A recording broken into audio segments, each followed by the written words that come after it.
আজ আমি আইসক্রিম খাচ্ছিলাম। আইসক্রিম খাওয়ার সময় একটা আমি বরফের 6টা টুকরো করেছিলাম।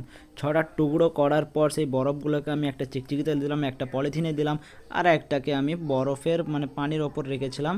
রেখে যেটাকে রেখে দিয়েছিলাম, তারপর একটা পলিথিনের ওপর আর একটা প্যাক করে রেখে দিয়েছিলাম। ঠিক আছে, ভালো করে রাখার পর আমি ওই বরফটাকে টুকরো টুকরো করে একটা হাঁড়ির মধ্যে রেখেছিলাম। হাঁড়ির মধ্যে রাখার পর সেটাকে ভালো করে প্যাকিং করে দিয়ে 6টা জিনিসটাকে, ও আচ্ছা আর একটা বাকি রয়ে গেছিলো, ওটাকেও প্যাকিং করে দিয়েছিলাম টেপ মেরে দিয়ে। একটাকে এটা কুঁড়ো না কি বলে, ঠিক আছে, এটার মধ্যে রেখে দিয়ে তারপরে 6টা জিনিসটাকে আমি এক জায়গায় রেখে দিয়ে 24 ঘন্টা পর দেখতে এসেছিলাম যে কি হবে। ঠিক আছে, আমি আসছি, আপনারা থাকুন। আমি 24 ঘন্টা পর আবার আসার পর দেখছি যে সে কটা বালতিতে তো সব কিছু তো একদম গলে একদম ছোট্ট হয়ে গেছিলো। ঠিক আছে, তারপরে হচ্ছে আপনার বালতিরটা ছিল, বালতিরটা পুরো গলে পুরো পানি হয়ে গেছে। ঠিক আছে, আপনারা তো সব তো দেখতেই পাচ্ছেন।